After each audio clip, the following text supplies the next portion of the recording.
Bonsoir. Il y a un an, la RTG lançait une émission qui a frayé son chemin dans l'agenda des téléspectateurs. Il s'agit de l'émission dédiée à la santé intitulée « Dites-moi tout, docteur ». Animée avec brio et tact par Madame Sissoko Marie Sidibé, l'émission reçoit chaque semaine des spécialistes pour traiter en profondeur des questions liées aux maladies. Comme dans toute entreprise, il est important à un moment donné de s'arrêter, de faire le point sur le chemin parcouru afin de se tourner vers un avenir meilleur. C'est ce que la direction de la télévision RTG réalise aujourd'hui en organisant cette émission anniversaire. Et pour démarrer justement, dites-moi tout, docteur spécial, en 1 de l'émission, nous allons accueillir un animateur-présentateur qui n'est pas du tout ordinaire. Oui, parce qu'il s'agit de docteur Abdourahmane Diallo, ministre de la Santé. Sous vos applaudissements, s'il vous plaît.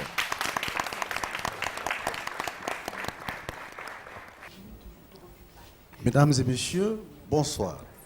Bienvenue à notre émission de santé, Dites-moi tout, docteur, animée par Madame Sissoko Marie Sidibé.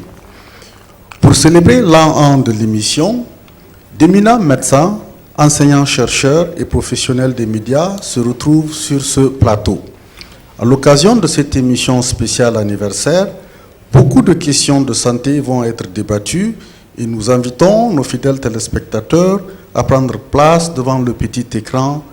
C'est pourquoi nous allons recevoir ici Madame Sissoko Marie Sidibé pour le premier anniversaire de cette émission.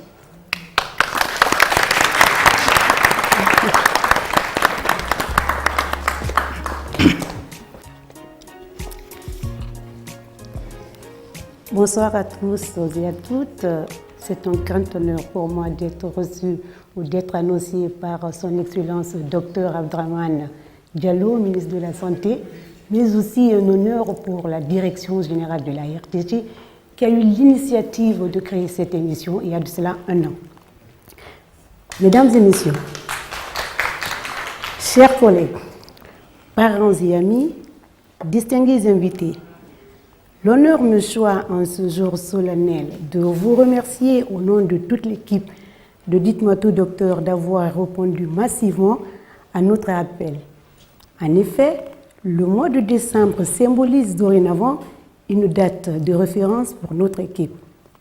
Pour magnifier cette première rencontre annuelle du donner et de recevoir, nous avons tenu à organiser ici dans cette salle de spectacle de notre station, mais pour rendre à César ce qui appartient à César.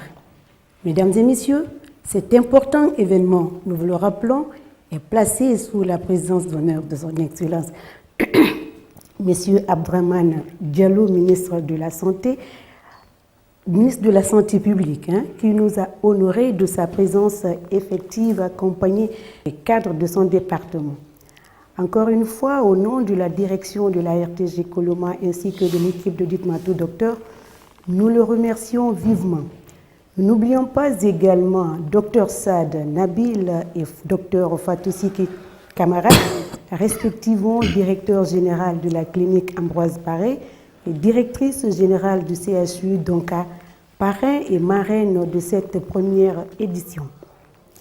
Nos universités partenaires que sont les facultés de médecine de l'université Gamal Abdel Nasser de Conakry, l'université mère bien évidemment, de l'université La Source ainsi que de l'université Kofi Annan. Notre sponsor leader au minéral Koya, et à la direction générale de la RTG Coloma, une fois encore a su démontrer son rôle de leadership et le challenge qu'elle s'est fixé en soutenant cet ambitieux programme de sensibilisation et d'information du ministère de la Santé publique à travers la première chaîne de télévision nationale. Nous dédions un cachet particulier à nos invités de marque qui ont, pendant toute une année, rehaussé de leur présence sur le plateau de notre émission, malgré leurs multiples occupations, donner ainsi à cette émission le contenu que nous célébrons aujourd'hui pour expliquer avec une pédagogie brio style propre à chacun d'eux. Ces maladies non transmissibles, silencieuses, qui font ravage de façon imprévisible et brutale, touchant nos frères, nos sœurs, nos amis. C'est l'occasion de rappeler ici la disparition subite de M. Ibrahima Silla, dit Ibra, mentor pour certains, collègue, père, mari, cousin pour d'autres, arraché à notre tendre affection. Mesdames et messieurs, c'est notre manière à nous de lui rendre un vibrant hommage et demander d'accorder en cette occasion une minute de silence à tous nos disparus.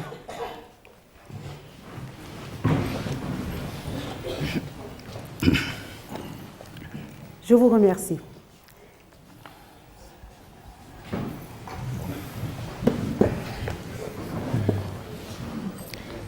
Mesdames et messieurs, distingués invités, pour finir l'année en beauté, nous, l'équipe de Dites-moi tout, docteur, nous avons choisi 3 grands thèmes qui ont particulièrement marqué, à savoir l'AVC, la maladie des nerfs, les maladies cardiovasculaires et des reins. À cette occasion, nous avons rassemblé autour de cette table 3 médecins émérites, en l'occurrence, professeur titulaire Mohamed Lamine Kaba, néphrologue, directeur national du Centre national d'hémodialyse de Donka. Professeur Fodé Abbas Sissé, neurologue, chef service au CHU Niazdil. Docteur Ibrahim Assouri Bari, cardiologue, qui vont tour à tour nous développer ces différentes pathologies et les précautions à prendre pour les éviter. Mesdames et messieurs, permettez-moi, avant de les introduire tout à l'heure, de signaler la présence d'une grande dame, une sœur en la personne, Hadia Mariam Baldé, animatrice de l'une des anciennes émissions de la télévision nationale Santé pour tous, qui est notre référence. Alors enfin, nous ouvrons cette cérémonie avec la permission de son Excellence M. Abdraman Diallo, ministre de la Santé, le directeur général de la télévision nationale et tous les médecins ici présents, sans oublier, je ne sais pas s'il est là, docteur douanier, professeur Mamadi Kondé, cardiologue, chef service cardiologie au CHU Niazi. Quant à moi, je me nomme Madame Sissoko Marie Sidibé, animatrice de l'émission Dites-moi tout, docteur, et permettez-moi d'introduire donc les différents invités et de poser des questions, cher public, à votre place sur les thèmes retenus. Bonne écoute à tous. Merci. À tout à l'heure.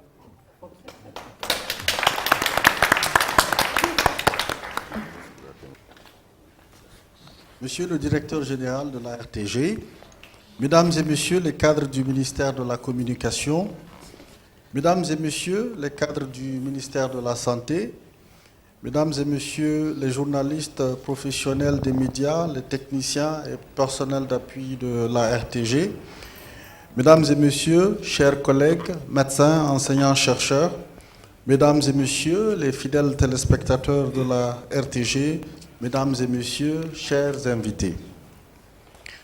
C'est toujours avec un grand plaisir que je me retrouve avec les professionnels des médias et surtout un grand honneur pour moi de présider la célébration de l'an 1 de l'émission interactive Dites-moi tout, docteur.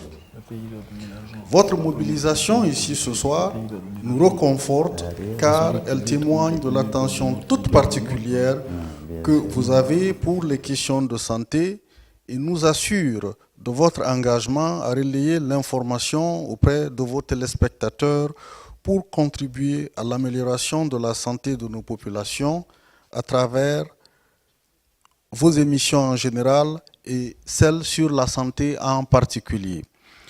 Je saisis donc l'occasion pour saluer l'initiative que vous avez eue de créer cette émission de santé, Dites-moi tout, docteur, qui anime les débats mais surtout qui est interactive. Par conséquent, elle permet non seulement de mieux informer les populations en invitant sur ce plateau d'éminentes personnalités de la santé, mais aussi de prendre en compte les préoccupations des téléspectateurs en leur donnant la parole. Et nous avons ici des spécialistes de santé publique, des praticiens hospitaliers et des enseignants-chercheurs en sciences biomédicales qui sont des références pour notre pays.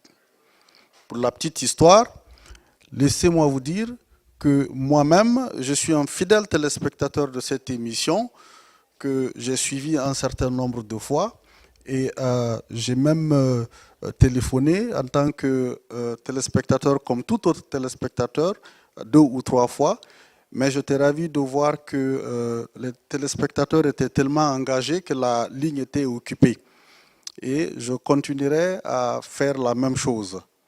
Mesdames et messieurs, chers invités, la récente crise de la maladie à virus Ebola en Guinée a mis au grand jour l'importance de la communication dans le secteur de la santé, même si celle-ci était bien connue des corporations médicales et de la communication.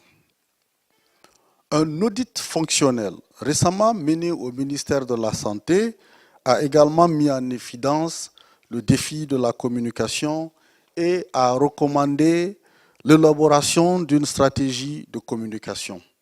Aujourd'hui, nous disposons d'une stratégie de communication interne et externe grâce à l'appui de notre partenaire, l'USAID, et de son partenaire HFG. C'est pour vous dire que désormais, le ministère de la Santé organisera régulièrement des rencontres avec les professionnels des médias pour créer un espace de dialogue et d'échange sur la mise en œuvre de la politique de santé prônée par le président de la République, chef de l'État, le professeur Alpha Condé. Vous savez qu'à la 29e session ordinaire de l'Union africaine, le président de la République, en sa qualité de président de l'Union africaine, avait mis un accent particulier sur la santé communautaire. À ce niveau de leadership, la Guinée doit être le meilleur modèle et donner le bon exemple, en mettant l'accent sur la composante communication dans le déploiement de notre nouvelle politique de santé communautaire.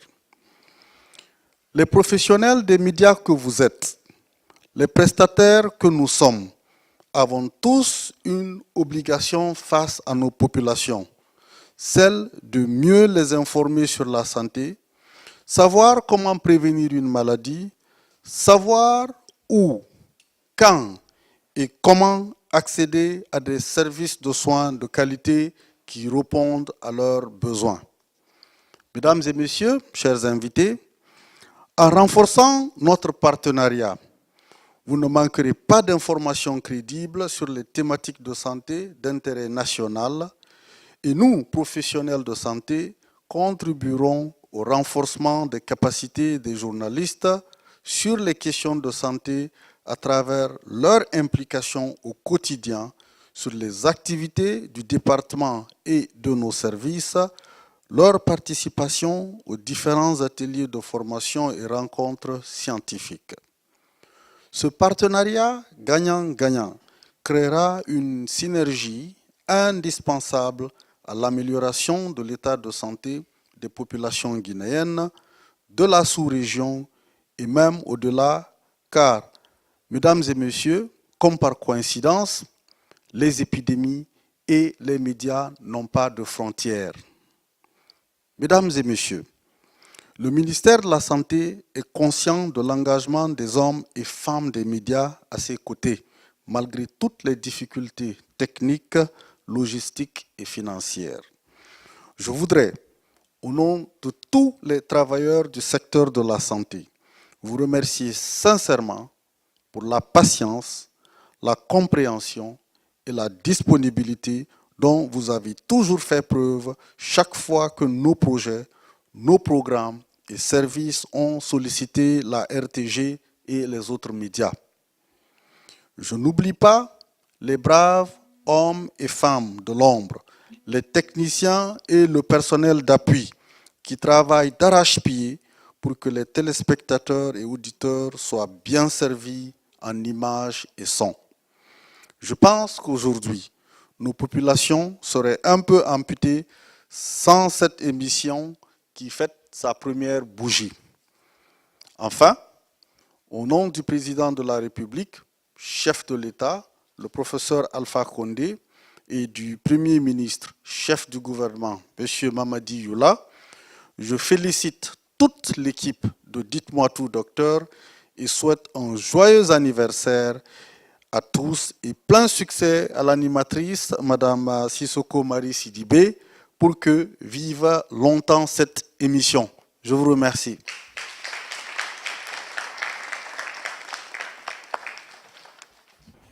Comme annoncé tout à l'heure, nous allons tout de suite recevoir nos médecins émérites, notamment professeur Mohamed Lamine Kaba, néphrologue au CHU Donka.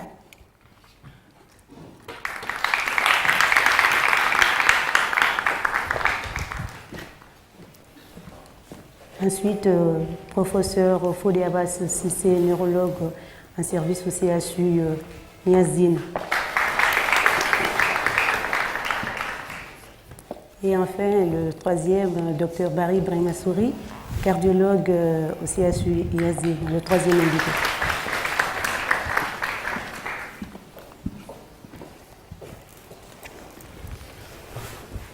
Encore une fois, mesdames et messieurs, merci de choisir la télévision nationale, la RTG Coloma. Encore une fois, bonsoir.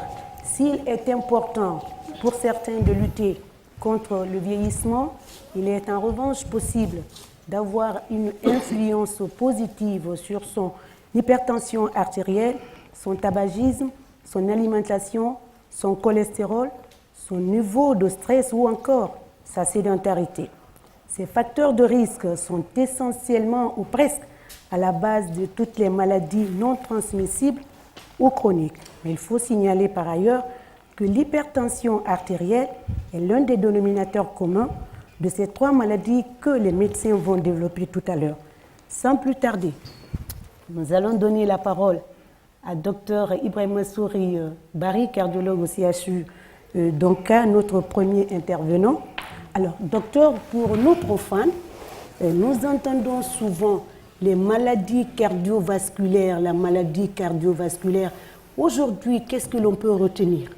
Est-ce qu'il y a une différence, comme deuxième question, entre maladie cardiovasculaire et accident vasculaire cérébral? Je sais que ça revient tout à l'heure à docteur, professeur Fodé Abbas. Alors, la première question. Merci, Madame Sissoko. C'est un plaisir pour moi, docteur Barry Bremassouri, d'être là au nom de mon chef de service, le professeur Mamadi Condé, qui est le chef de service de la cardiologie de l'hôpital Niazdine, pour participer donc à ce plateau avec vous pour fêter donc le premier anniversaire de notre belle émission. C'est un grand plaisir pour nous d'être là et en face de tout ce beau monde-là. Alors, il faut savoir que les maladies cardiovasculaires, c'est un ensemble de troubles qui affectent le cœur et les vaisseaux. Et on entend donc par maladie cardiovasculaire toutes les entités comme les affections coronariennes. Vous avez les affections coronariennes, vous avez les affections cérébrovasculaires, d'accord? Vous avez les affections rhumatismales, vous avez les affections congénitales, donc les gens qui naissent avec des problèmes de cœur. Vous avez les affections intéressant le péricarde. Le péricarde, c'est cette enveloppe donc, qui est tout à fait qui entoure le cœur. Vous avez les artériopathies, donc tout ce qui est maladie qui intéresse les artères au niveau des membres inférieurs. Vous avez ce qu'on appelle la thrombose veineuse profonde des membres inférieurs. Là aussi, c'est au niveau des membres inférieurs, mais exclusivement au niveau des veines. D'accord? Donc, vous avez d'une part cette notion de maladie cardiovasculaire. De l'autre côté, vous avez ce qu'on appelle l'AVC. Là, je parle sous le contrôle de notre professeur, le professeur Fodé Abbas. Donc, l'AVC, selon l'Organisation mondiale de la santé, se définit comme étant la survenue brutale de signes cliniques d'une dysfonction cérébrale, d'accord, avec des symptômes qui durent depuis plus de 24 heures, pouvant entraîner la mort sans une cause autre qu'une cause vasculaire. D'accord. Les AVC, rapidement, donc, sont divisés en deux. Vous avez les AVC hémorragiques et les AVC ischémiques. Alors, parmi les AVC ischémiques, vous avez les causes cardiaques, parce que les causes cardio-emboliques qui sont d'origine cardiaque peuvent être responsables donc d'AVC.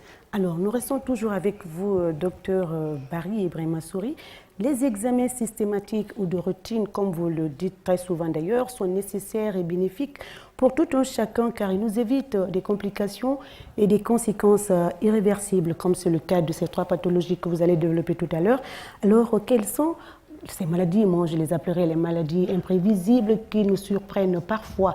Alors, quels sont les symptômes des maladies cardiovasculaires? Alors, je vais faire un petit détour un peu en arrière pour dire où nous en sommes avec les maladies cardiovasculaires. Très bien. Aujourd'hui, dans les pays occidentaux, dans les pays développés, les maladies cardiovasculaires constituent la première cause de morbidité. Entendez par là de maladie et de mortalité.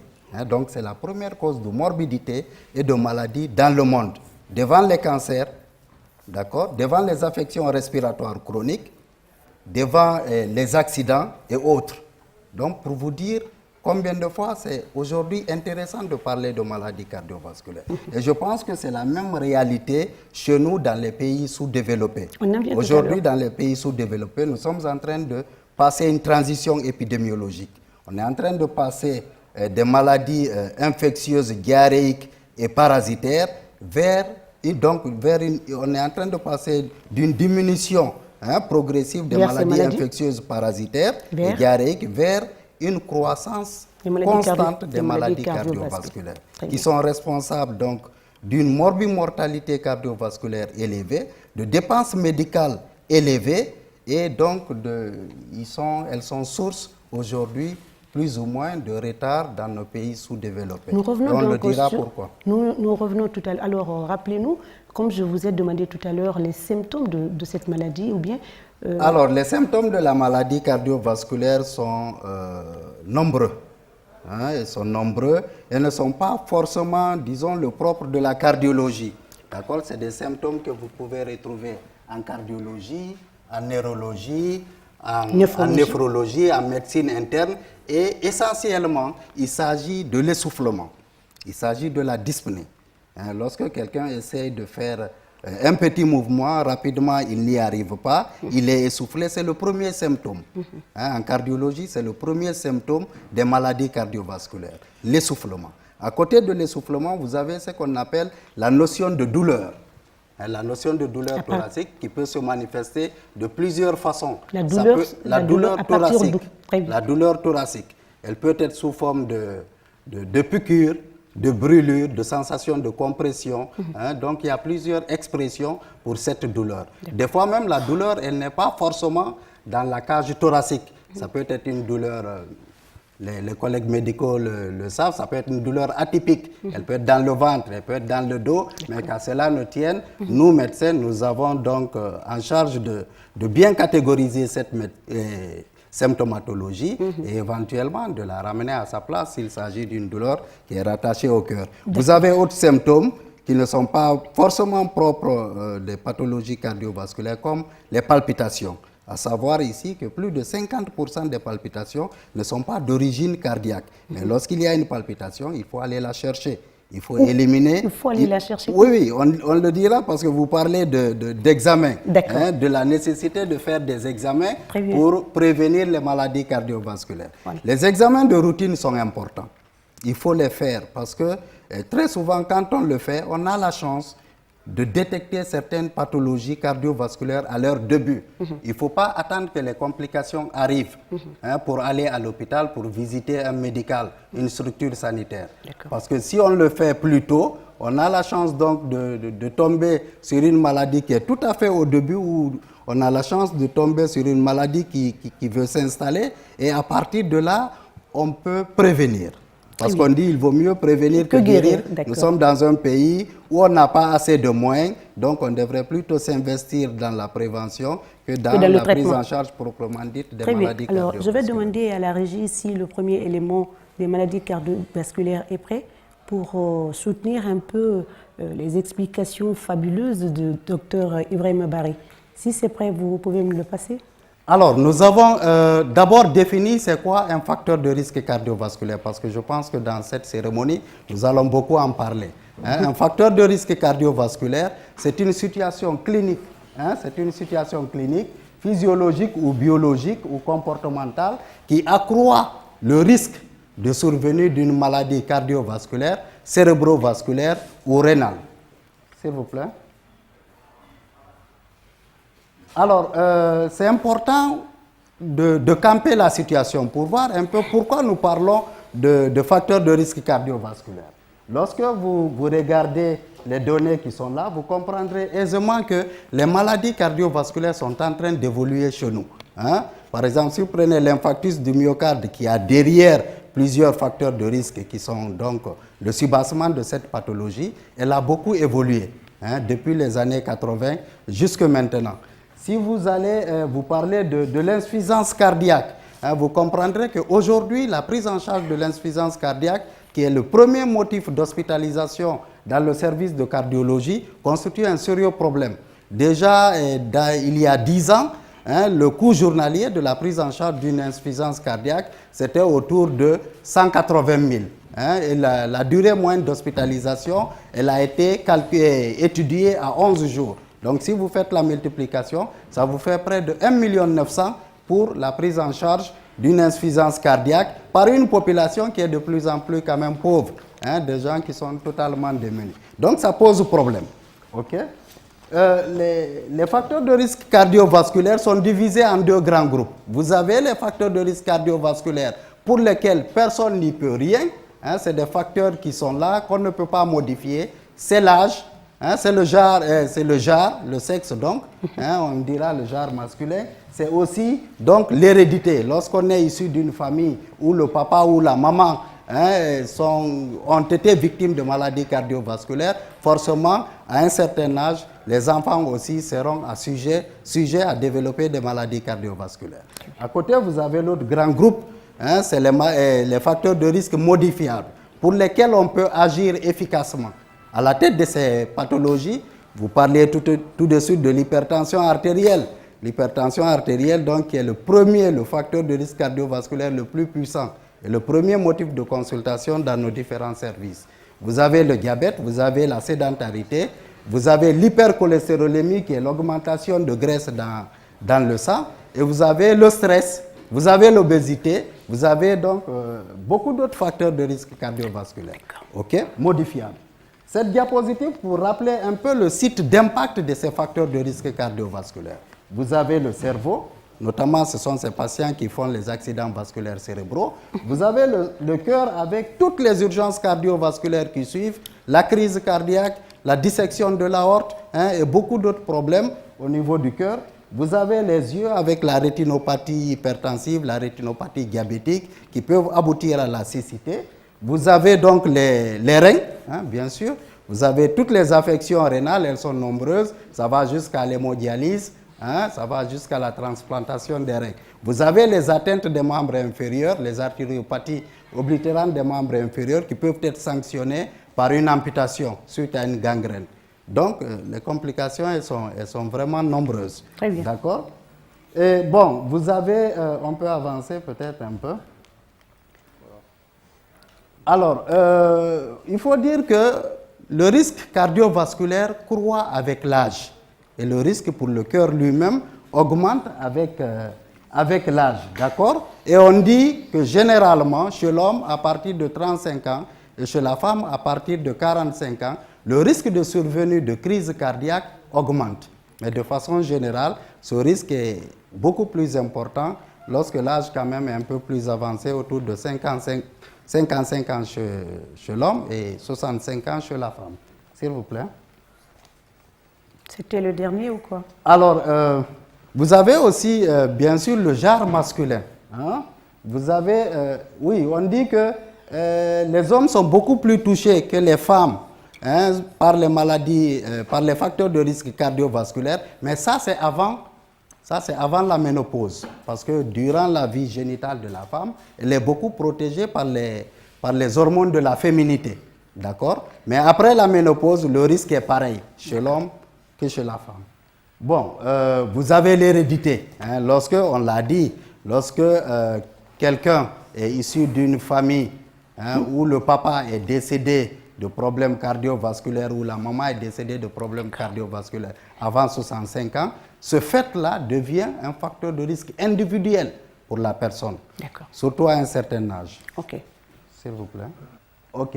Vous avez donc le poids. On sait qu'en général, dans nos populations actuellement, il y a une tendance générale à l'obésité. Tout le monde est en train de prendre du poids pour des raisons X. Et donc, dans les pays développés, il y a quand même un paradoxe aussi par rapport à cette notion de prise de poids. Parce qu'on a remarqué, dans les pays développés, et je pense que c'est vrai pour nos pays aussi, c'est surtout les personnes pauvres qui n'ont pas la politique de leur nourriture, qui n'ont pas les moyens de leur nourriture, qui sont plus victimes aujourd'hui d'obésité que les gens riches qui ont la capacité, le pouvoir de contrôler ce qu'ils mangent. Bon, vous avez l'excès de poids. On vieillit, on prend du poids, et généralement cette prise de poids est beaucoup plus marquée par l'augmentation du volume de l'abdomen, qu'on appelle obésité abdominale. Donc aujourd'hui, on va dire que la mesure du surpoids et de l'obésité, il ne s'agit pas simplement de prendre son poids. Il y a des paramètres qui sont beaucoup plus fiables, qu'on appelle l'IMC, c'est l'indice de masse corporelle qui consiste à faire le rapport poids sur taille au carré, corrélé donc à la prise du périmètre abdominal. Je pense que c'est des gestes simples que chacun ici peut faire au quotidien. Et chez la femme, lorsque donc en position debout, torse nu, on essaye à l'aide d'un ruban-mètre de prendre le périmètre abdominal, lorsqu'il est égal ou supérieur à 88 cm chez la femme et 94 cm chez l'homme, on dira qu'il y a obésité abdominale et c'est un facteur important donc de risque cardiovasculaire. Très bien. Alors, merci Dr Ibrahima Sory Bari de votre brillante intervention. Nous allons toujours rester dans la même optique, dans le même sillage. Cette fois-ci, nous nous adressons au professeur Mohamed Lamine Kaba. Professeur, pourquoi nous allons rester toujours dans les maladies cardiovasculaires? Pourquoi dit-on, je cite, la santé cardiovasculaire améliore la santé rénale? Alors, qu'est-ce que cela veut dire? Merci pour l'invitation. Merci. Le rein reçoit le sang, comme Dr Bari a dit. Le cœur envoie le sang dans les vaisseaux qu'on appelle les artères. Et le rein reçoit ce sang. Donc, à l'image des autres artères, quand on a les vaisseaux en bonne santé, le rein aussi est en bonne santé. Donc, une des fonctions principales du rein, c'est de filtrer ce sang et débarrasser l'organisme des déchets. Donc, quand on a le cœur et les vaisseaux qu'on appelle les artères en mauvais état, les reins aussi seront en mauvais état. La preuve est qu'en parlant des maladies qui vont toucher les reins, il y a les maladies des vaisseaux des reins, il y a des maladies du filtre du rein, il y a des maladies du milieu interstitiel du rein. Donc, un cœur vieillissant, des artères vieillissantes, ça veut dire que les reins aussi prendront le même coup. D'accord. Alors, nous allons nous tourner vers le professeur Abbas Cissé. Professeur Abbas Cissé, nous allons rappeler quelques troubles neurologiques, vous le savez déjà. Alors, il s'agit de l'AVC. En premier lieu, il y a la maladie d'Alzheimer, la maladie neurodégénérative, Parkinson et autres démences. Ce sont des troubles neurologiques. Mais aujourd'hui, nous retiendrons tout simplement l'AVC, accident vasculaire cérébral qui vit à nos côtés au quotidien. Alors, comme dirait l'autre, je cite, l'AVC déclenche soit la mort subite ou un handicap ou une incapacité à mobilité réduite, d'où l'intervention parfois d'un neurologue. Alors, à quel moment précis vous intervenez après un AVC? Un grand merci déjà pour l'invitation. Je crois qu'avant d'aborder le sujet, je tiens à remercier la présence de nos maîtres ici présents et dire surtout que ces réunions s'inscrivent dans l'idée de ce pays, de se mettre ensemble pour aller de l'avant. Donc avant de spécifier le rôle du neurologue dans la prise en charge de l'AVC, j'aimerais bien rappeler qu'en définition de l'AVC... Non, on allait revenir tout à l'heure. J'allais vous poser parce que j'allais vous demander... L'AVC se prend en charge à 3 étapes. Vous avez la phase pré-hospitalière, quand le patient présente un des symptômes. Vous avez la phase hospitalière et la phase post-hospitalière. Dans la phase pré-hospitalière, c'est l'urgentiste. Le ministre, je rebondis sur ce qu'a dit le ministre de la Santé tout à l'heure, quand il y avait Ebola, l'intérêt de la communication, l'intérêt des ambulances, l'intérêt de la pré-notification. Dans l'AVC, il y a 3 symptômes, il faut quand même que je le dise pour que les gens sachent quand est-ce que l'urgentiste intervient. C'est-à-dire il y a l'acronyme anglo-saxon qui s'appelle le FAST. Le F pour la face, quelqu'un qui a la bouche déviée d'un côté. Le A pour le arm, quand vous avez quelqu'un qui a le membre supérieur qui tombe pour une raison immotivée, brutalement. Et le speech, c'est-à-dire quelqu'un qui n'arrive plus à articuler et à comprendre. Normalement. Donc devant ces 3 symptômes, la suspicion d'AVC doit être posée. Et quand c'est comme ça, aux États-Unis, on appelle le 911 et l'ambulance vient. Ce n'est pas avec le neurologue, c'est avec l'urgentiste qui, avant d'être à l'hôpital, doit éliminer une intoxication au carbone et une hypoglycémie. Une fois à l'hôpital, bon, là c'est aussi l'occasion de dire les choses qui nous embêtent dans la prise en charge de l'AVC. On revient dessus. On revient dessus, donc il faut quand même que le neurologue sache que le malade arrive. Il ne faut pas qu'on soit ignazine dans un bureau dans le quotidien et qu'après qu'on nous appelle, donc c'est un peu compliqué. Donc le neurologue est supposé savoir que le malade arrive. Et dès l'arrivée du patient à l'hôpital, le délai aux États-Unis entre la survenue de l'AVC et la première injection, par exemple pour les AVC ischémiques, est de 60 minutes. Et quand le patient est en intra-hospitalier, il doit recevoir son traitement dans les 30 minutes. Donc, dans ces 30 minutes, le neurologue doit l'avoir vu, faire le score du NIHSS, le National Institute of Health Stroke Score, c'est-à-dire c'est l'échelle d'évaluation de la gravité de l'AVC. Au-delà de 17, c'est un AVC grave. Le patient doit avoir bénéficié d'un scanner pour dire que c'est un AVC. Là aussi, il faut savoir que la définition de l'AVC, ce n'est plus les grandes théories de bureau. C'est vraiment basé sur de la preuve. Il faut un scanner ou tout au plus une IRM pour dire que c'est un AVC. Quel est le type de l'AVC? C'est de là que découle la prise en charge. Donc le rôle du neurologue commence aux urgences jusqu'à la réinsertion sociale. Malheureusement, on voit les malades en hospitalier, ils sortent, ils se perdent dans la nature. Il doit être suivi régulièrement. Sa rééducation, sa réadaptation, sa réinsertion sociale, sa reconversion professionnelle doit être planifiée par le neurologue, maintenant en collaboration avec un certain nombre d'acteurs, notamment le cardiologue que j'aime beaucoup, Ignazine, c'est mon voisin, donc on a les mêmes problèmes, le réanimateur, l'urgentiste, le médecin physique rééducateur, et effectivement les kinés, les ergothérapeutes, les infirmières, tout ce panel de gens doivent se donner la main, comme si d'ailleurs dans la devise de ce pays, la solidarité, pour une meilleure prise en charge de ces AVC qui aujourd'hui nous tient vraiment à cœur. D'accord. Vous l'avez dit tout à l'heure, il y a une synergie entre le cardiologue et le neurologue. Est-ce que, professeur Sissi, vous pouvez vous retourner un tout petit peu en arrière en nous définissant les troubles neurologiques, la maladie que je viens de citer tout à l'heure, est-ce qu'ils ont les mêmes symptômes par exemple? Alors, les troubles neurologiques dont vous avez parlé, il faut savoir que les pathologies neurologiques, comme vous l'avez dit, sont séries. Il y a les pathologies vasculaires qui rentrent dans les cas des maladies cardiovasculaires. Vous avez cité les pathologies dégénératives comme la maladie d'Alzheimer. La maladie d'Alzheimer, c'est une démence. C'est la première cause de démence. La démence se définit comme un affaiblissement progressif des capacités cognitives. C'est-à-dire ma capacité à restituer l'information, à comprendre ce qu'on me dit, à raisonner, à m'orienter. Toutes ces fonctions qui font de nous des humains et qui nous ont permis de vaincre la nature sont nos fonctions cognitives. Lorsqu'elles s'affaiblissent progressivement, on parle de démence. Et lorsque c'est un dépôt de substances amyloïdes et tout ça, dans le cerveau, on parle de maladie d'Alzheimer. Oui. La maladie de Parkinson, sont des mouvements anormaux. C'est une pathologie dégénérative du cerveau due à un manque d'un neurotransmetteur. Les neurotransmetteurs sont des substances biochimiques qui permettent la communication entre les neurones. Et donc, lorsque la dopamine, qui nous permet de faire communiquer ces neurones et de coordonner nos mouvements, manque, on parle de maladie de Parkinson. Donc, ces symptômes sont différents de ceux de l'AVC. Pour l'AVC, les symptômes qui nous orientent, effectivement, les anglo-saxons, avec leur pragmatisme, c'est vraiment le FAST. Quelqu'un qui a la bouche déviée, quelqu'un qui a un bras ou un côté qui tombe, quelqu'un qui a des difficultés à parler ou à comprendre, quelqu'un qui brutalement perd la vision.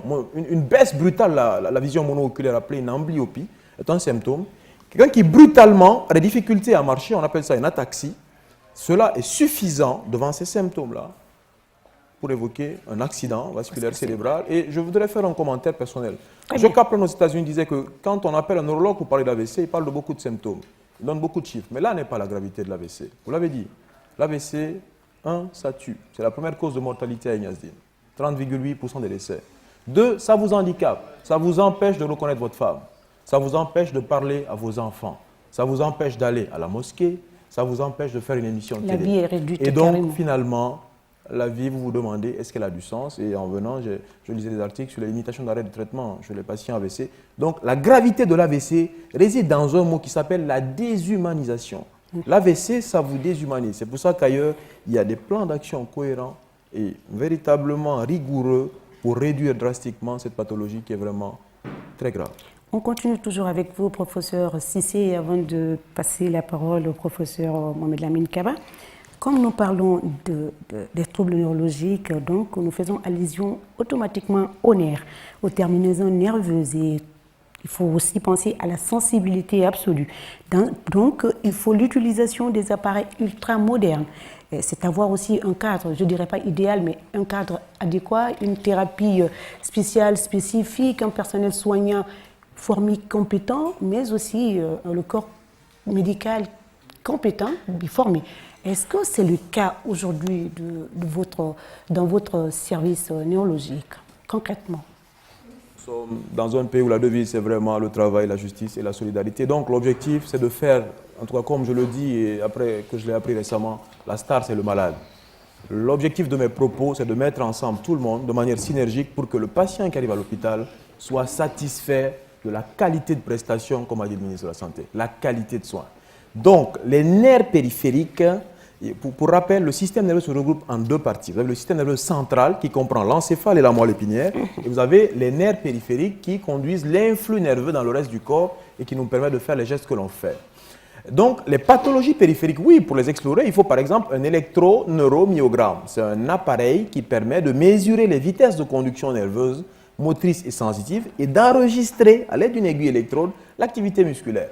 Il n'a pas de coût exorbitant, mais il n'est pas disponible. Ce qui est le plus important, c'est d'insister sur la formation. Mahomet, dans sa grande sagesse, disait que celui qui veut le bas monde n'avait qu'une seule chose à chercher. Celui qui voulait l'au-delà, une seule chose. Celui qui voulait les deux, une seule chose. C'était le savoir. Donc le plus important aujourd'hui, c'est d'accepter le fait que le Guinéen a du cerveau et qu'il peut apprendre des choses. Et dès que l'esprit est prêt, les choses se mettent en place. On peut avoir tous les appareils que l'on veut. Et comme disait le secrétaire général de l'enseignement supérieur, M. Diakité, ce n'est pas la quincaillerie qui va soigner. À mon avis, certes les appareils sont manquants, mais le véritable problème est celui de la question de la formation de nos collaborateurs, de nous-mêmes. La question de la remise en question. Aujourd'hui, il y a le forum guinéo-tunisien qui se tient au Noum. Si les gens sont formés, les appareils viennent. Mais si la formation pose problème, vous pouvez envoyer les appareils que vous voulez, cela ne marchera pas. Donc il faut une synergie d'action entre la formation, mais vraiment pas une formation de maquillage. Je veux un livre de MG, un livre de neurologie, je sais où l'acheter. Je veux un livre de cardiologie, je sais où l'acheter. Donc si cette formation-là est mise en place et que les appareils sont disponibles, je pense qu'on n'aura pas tout le temps évacué nos patients. Donc pour résumer votre question, les appareils à Ignazdine, nous vous invitons à venir avec vos caméras et à filmer. Il n'y en a pas.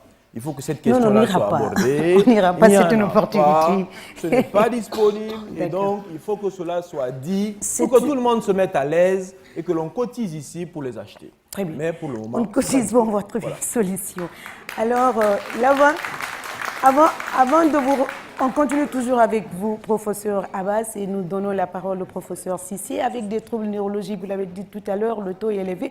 La mortalité diminue, mais les incapacités augmentent. Donc, le fardeau des troubles neurologiques a considérablement augmenté au cours de ces dernières décennies. Nous savons qu'il y a peut-être une amélioration, un progrès dans ce sens. Si oui, est-ce aujourd'hui, qu'est-ce qu'il faut pour changer un tout petit peu la donne pour... Non, moi ce que je veux, c'est que l'hôpital change, parce que je ne suis pas seul. Et ceux qui ont décrit les valeurs de ce pays, j'aime insister là-dessus, dans notre service, c'est travail, justice et solidarité. Si la cardiologie ne fonctionne pas bien, la neurologie, on va recevoir les AVC cardio-emboliques. Si l'anticoagulation, quelqu'un qui a un problème valvulaire n'est pas correctement fait, et ce qui arrive d'ailleurs, nous nous retrouvons avec des AVC. Actuellement, nous avons dans le service la sœur d'un de nos collègues qui a une polyvalvulopathie, qui a été anticoagulé, mais qui n'a peut-être pas suivi bien le traitement et qui a un AVC et qu'on doit amener en Tunisie pour un remplacement valvulaire. Ce ne sont pas que des théories, ce sont des cas pratiques. Donc aujourd'hui, je crois que nous devons discuter plus globalement. Et comme j'aime le dire, aucun problème n'est posé en Guinée qui n'est pas posé ailleurs et résolu. Que tout le monde se mette à l'aise avec. Il n'y a plus à réinventer la roue. Il existe déjà. Et je salue votre émission parce que c'est ça qu'il faut faire. Se mettre ensemble et dire, mais finalement, Ignazine, si vous demandez aux Rankaré d'Ignazine et aux médecins d'Ignazine et à nos maîtres, les professeurs Kaba, hein, les professeurs Binta, le docteur Siké, le docteur Salé, que vous demandez aux gens, mais qu'est-ce qu'il faut pour que nous puissions nous soigner dans nos hôpitaux, vous aurez les réponses. Ce n'est pas l'affaire d'une personne, c'est l'affaire de tout le monde. De tout le monde. C'est comme ça que je le conçois et que les problèmes peuvent être résolus. Les autres l'ont fait. Pourquoi nous ne pourrions pas? On va regarder cet élément de reportage si c'est prêt au niveau de la régie. Le service de neurologie de l'hôpital national Ignace Dine affiche un taux de fréquentation estimé à 100 malades par mois pour un total de 29 lits d'hospitalisation. Parmi les nombreuses pathologies prises en charge dans ce service, les accidents vasculaires cérébraux AVC. La maladie représente la première cause de décès dans cet hôpital et la première cause de handicap physique dans le pays. Les personnes âgées de 50 ans et plus sont les plus affectées. Fanta Kaba souffre de cette maladie. Côté gauche, mais fait mal. 30,8% des décès à Ignazine sont dus aux accidents vasculaires cérébraux. Donc un malade sur 3 qui arrive dans cet hôpital meurt à cause de cette pathologie. Et il faut savoir que les patients qui arrivent au CHU, à mon avis, ne représentent que 20 à 30% des cas d'AVC. Les autres AVC sont gérés à l'intérieur du pays ou restent à la maison parce que tout simplement n'ont pas les moyens. Parmi les techniques utilisées pour la prise en charge de l'AVC, la réadaptation physique, encore appelée kinésithérapie. Selon les spécialistes, elle constitue 80% du traitement de l'accident vasculaire cérébral. Dans ce service, un seul infrarouge sert à calmer les douleurs et faciliter la circulation sanguine des patients. Nous travaillons dans les salles, sur les lits des malades, parce que les malades ne peuvent pas se déplacer. Alors, les lits sont un peu bas.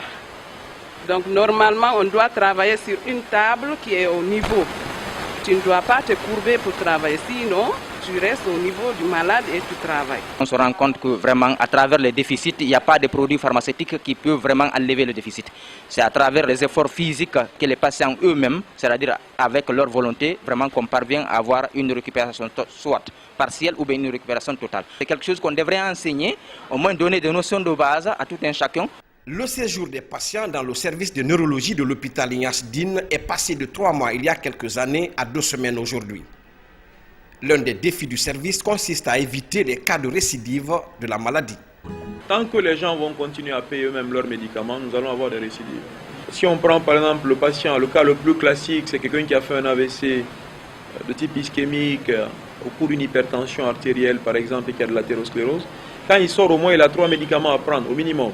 Un traitement contre la tension, un traitement anti-agrégant plaquettaire et une statine. Au minimum, il a 500 000 de traitements à payer. Et donc, par mois. Donc, s'il n'arrive pas à les payer, donc il ne prend plus ses médicaments et donc il va y avoir des récidives. L'AVC, accident vasculaire cérébral, reste un problème de santé publique en Guinée. La réussite du combat contre la maladie passe par l'amélioration de ses conditions de prise en charge dans le pays. Le service de neurologie de l'hôpital Ignace Dine, premier service de traitement de la pathologie du pays, entend améliorer les performances déjà obtenues dans ce combat.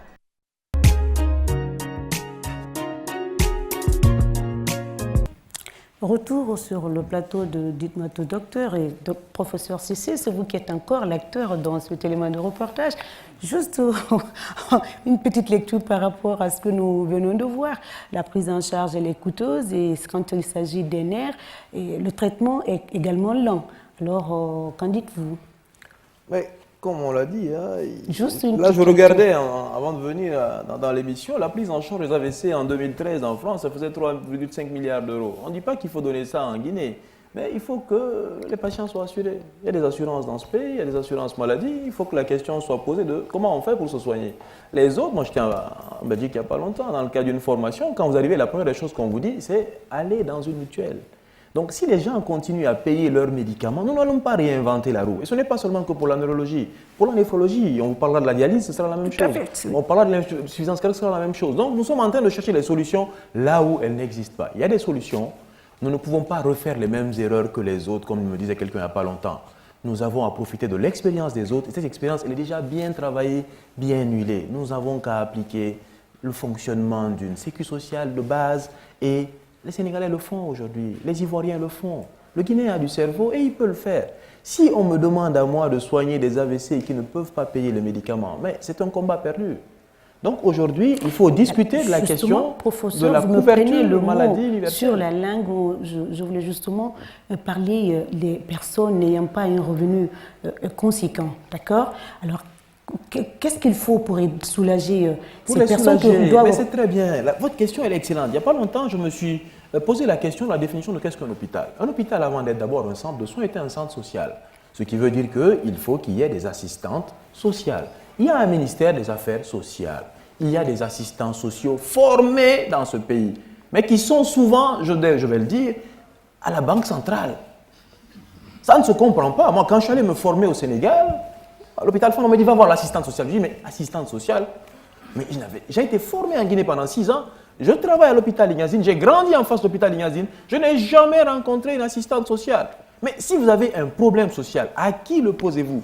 Donc, il faut des assistants sociaux, des gens qui ont étudié ça, qui ont été formés pour ça et qui peuvent aider ces gens à dire, ben tiens, voilà, ce monsieur a un AVC, c'est quand même un cas social. Donc, nous allons trouver les moyens pour qu'il ait un scanner parce que c'est un Guinéen et il a le droit d'avoir ce scanner. Il ne peut pas acheter les spécialités, ben, très bien, nous allons voir avec la pharmacie centrale de Guinée pour qu'il ait les génériques. Mais les solutions existent. Si nous nous mettons ensemble, nous pouvons les trouver. Alors, aucun problème encore une fois. Qu'est-ce qu'il faut, professeur, il faut qu'on se mette ensemble pour que nous là. trouvions cette solution? Alors, nous, notre objectif, comme vous aussi, votre objectif, c'est inviter les Guinéens à se faire soigner. On voit les Guinéens qui sortent pour aller se faire soigner juste à côté, au Sénégal, à Abidjan, alors que nous avons des médecins vraiment compétents. Qu'est-ce qu'il faut pour que les Guinéens restent chez soi pour se faire soigner? Mais je rebondis encore sur ce qu'a dit le ministre de la Santé. Il faut auditer. Il n'y a pas longtemps, nous étions à un séminaire organisé par le ministère de la Santé. La seule structure hospitalière qui avait un fonctionnement correct, c'était le DESO, le cas DESO ophtalmo. Le patron disait qu'il payait 20 millions annuellement pour faire l'audit de la structure. Nous devons planifier, organiser, auditer. Et si le docteur Cissé qui vient à la télé parle et ne fait pas correctement son travail, qu'on ait le courage de le lui dire. Le job doit être fait. Et après, on discutera. En neurologie, aujourd'hui, le leitmotiv, c'est ça. En les heures de staff, il y a des choses à faire. Si ce n'est pas fait, on se parle honnêtement. On s'entend sur la devise de ce pays. Le travail, la justice face aux pauvres et la solidarité. C'est clair. Très bien. Donc, c'est le dernier mot. Aujourd'hui, il s'agit de l'insuffisance rénale chronique. Alors, il faut signaler aux téléspectateurs, aux spectateurs qui sont dans cette salle, et que cette maladie, nombreux Guinéens ignorent l'existence de cette maladie. D'abord, vous allez nous rappeler, qu'est-ce que c'est que l'insuffisance rénale? Merci. L'insuffisance rénale, c'est un état où les reins ne peuvent plus assurer leur fonction, parmi lesquelles je vous parlais tout à l'heure de l'épuration, c'est-à-dire rendre le corps propre. Donc c'est une des fonctions principales, il y en a d'autres. Lorsque les reins ne peuvent plus assurer ces fonctions de façon définitive, on parle d'insuffisance rénale chronique, parce qu'il y a l'aigu aussi, lorsque l'atteinte est passagère. D'accord. Alors, comme la maladie est méconnue du commun de Guinéens, alors de quelle manière dépistons cette maladie pour savoir si on a c'est une question très importante. On a l'insuffisance rénale chronique ou aiguë, parce qu'il y en a, il y a aiguë aussi. Important. Hein. Contrairement à mes deux collègues, cardiologie et neurologie, chez nous, ces maladies sont silencieuses. On les appelle les tueurs silencieux. D'accord. C'est des tueurs silencieux. Donc, quand on attend qu'il y ait des manifestations, ça serait déjà trop tard. Donc, il faut un dépistage précoce. Et ça ne se fait que par une prise de sang pour dire qu'il y a une insuffisance rénale. Il faut prendre le sang. Les déchets qui devraient être éliminés dans les urines s'accumulent dans le sang. Donc, dès que le taux est élevé, on dit qu'il y a une insuffisance rénale. D'accord. Après, maintenant, il y a des démarches pour voir est-ce que c'est aigu, est-ce que c'est chronique. Mais les signes pour dire j'ai une insuffisance rénale, ces signes-là, ils arrivent tardivement. Alors, rappelez-nous donc les symptômes de la maladie. Lorsqu'elle a évolué, elle n'est pas vue de façon précoce. Le malade, il est en un état d'intoxication. Donc, les toxines, c'est-à-dire que tout ce que nous mangeons s'accumule, notamment les déchets qui résultent du métabolisme des protéines. La viande que nous mangeons, l'acide urique, l'urée et la créatinine s'accumulent. Donc, ça donne un état de vomissement qu'on ne pourra jamais arrêter tant que on n'épure pas, on n'extrait pas Lorsqu'il y a substances. vomissement, Persiste, vous voyez des vomissements qui ce sont les persistent, manifestations. qu'on ne peut pas arrêter avec les médicaments, il faut penser aux reins. L'une des fonctions des reins également, c'est de corriger, c'est de renouveler le sang. Donc quelqu'un qui a une maladie des reins chronique a toujours un manque de sang. Quelqu'un qui reçoit tout le temps du sang, il faut voir si les reins fonctionnent bien. Donc il y a quelques symptômes comme ça. Et la pression artérielle, quand vous voyez que souvent nos confrères, ils nous amènent souvent des patients, on n'arrive pas à baisser leur chiffre tensionnel. Il faut vous dire que les années 70, même en Europe, on opérait les gens pour équilibrer la tension. On enlevait un rein pour équilibrer la tension. Et actuellement, il y a des médicaments qui jouent ce rôle. Donc quand vous voyez une pression artérielle, une tension artérielle qu'on n'arrive pas à maîtriser, il faut se demander s'il n'y a pas un problème de rein.